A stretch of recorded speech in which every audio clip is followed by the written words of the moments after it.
Have you ever heard those words? If it wasn't for you, my life would have been different. For so many people, that's not just a phrase, it's the anchor that holds them down, that drowns them. What we're going to talk about today, well, it's going to be painful. It might bring up some anger, maybe even some tears.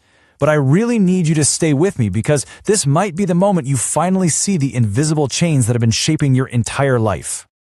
In all my years of clinical study, I have seen this one lie dismantle the human soul more than any other.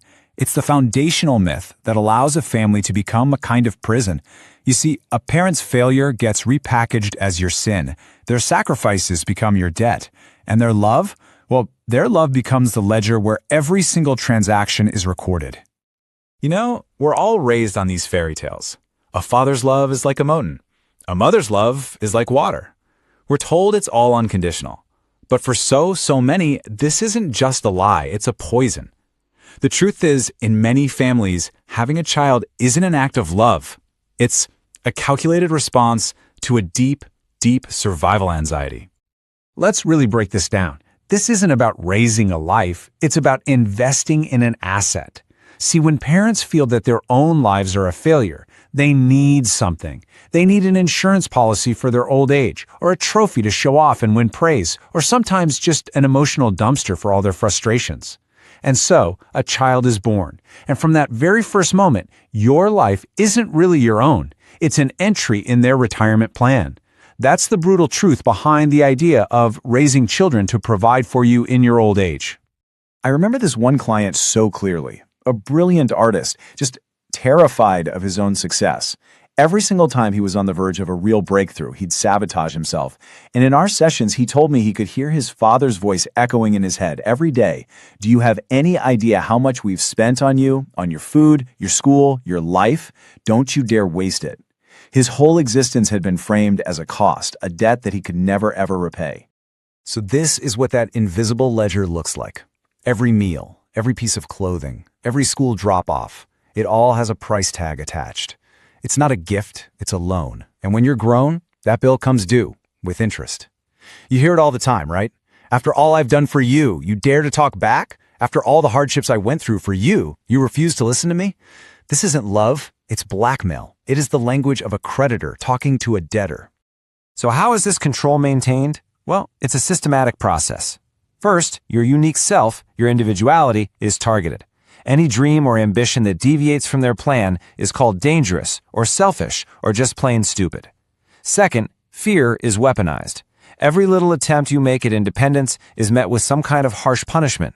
This creates a deep, cellular fear of making your own choices. And the final result is what I call the hollow adult. You become someone who just can't make decisions, who avoids conflict at all costs, who feels no real passion for life. Because your subconscious has been programmed with one single terrifying directive. Independence is death. Okay, let's just pause here for a moment. Take a breath with me.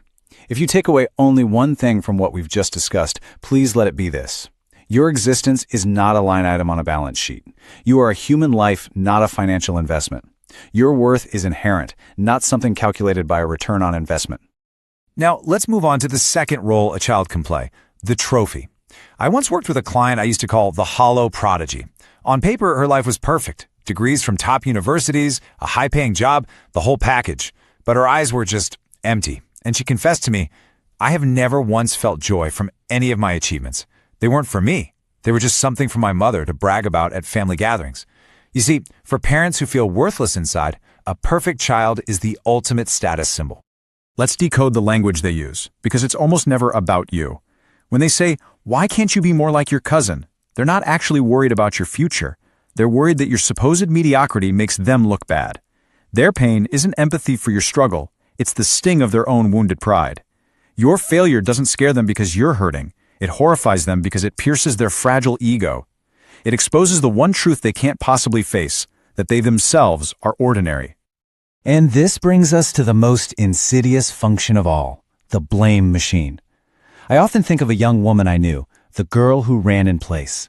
She spent her entire adult life in this state of quiet apology, feeling responsible for every single ounce of her parents' unhappiness. Their miserable marriage, their dead-end careers, their joyless lives, she was told over and over that she was the cause of it all.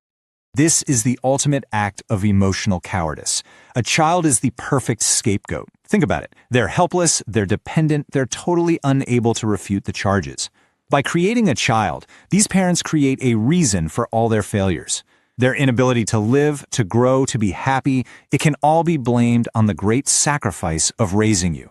You become a living, breathing container for all their misery. This is the kill shot.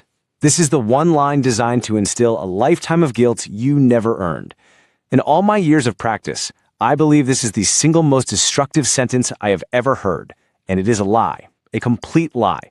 They didn't get divorced because of their own fear of being alone. They stayed in a town they hated because they lacked the courage to leave. They worked a job they despised because they were lazy or unskilled.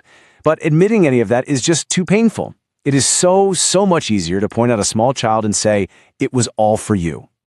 Let's take another breath here. I want you to really hold this truth in your mind. Their unhappiness, their bitterness, all their regrets, that is the story of their life choices. It has nothing to do with you. It is not, and it has never, ever been a reflection of your value as a human being. So, seeing the walls of the prison, that's one thing. But escaping is something else entirely. You might be feeling completely hopeless right now, thinking, this is just my fate. I'm doomed to carry this forever. No. An escape is possible. It is difficult, and it is painful, but it is absolutely necessary for your survival. The crucial point is this. We are not talking about revenge here. This is not about hate. This is about saving your own life.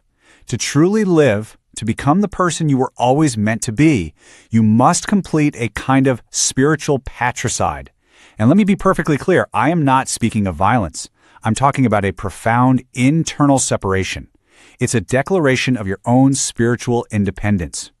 So here are the steps. First, the liberation of truth. You have to pull them down from the pedestal in your mind. See them for what they are, deeply flawed, often sad human beings. And you must abandon the hope that they will ever apologize. That day is never going to come. Second, the liberation of space. This could mean moving cities, or it could simply mean not answering the phone every single time they call. Create emotional distance. When the attacks come, repeat to yourself, this is their noise. It has nothing to do with me. And finally, the liberation of self.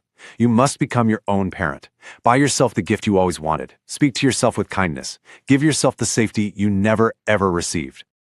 There's a metaphor I often use in my practice. Imagine your parents are sinking in a swamp. They are terrified. They're not evil, they're drowning. And in their panic, they will grab onto anything to stay afloat. And you are the closest thing to them. They are not trying to kill you. They are trying to use you to save themselves, even if it means pulling you down into the mud with them. But you are not obligated to drown with them. Your only duty is to pull yourself out of that swamp. Your survival isn't just for you. It's a gift to your future children and their children after them. It's how you end this generational trauma once and for all. And so we come to the end, which is really a beginning. Your new life starts with a single decision. It's time to press the reset button for yourself. Walk out of that prison, and whatever you do, do not look back. Your stars, your ocean, your life, it's all waiting for you. Go and be free.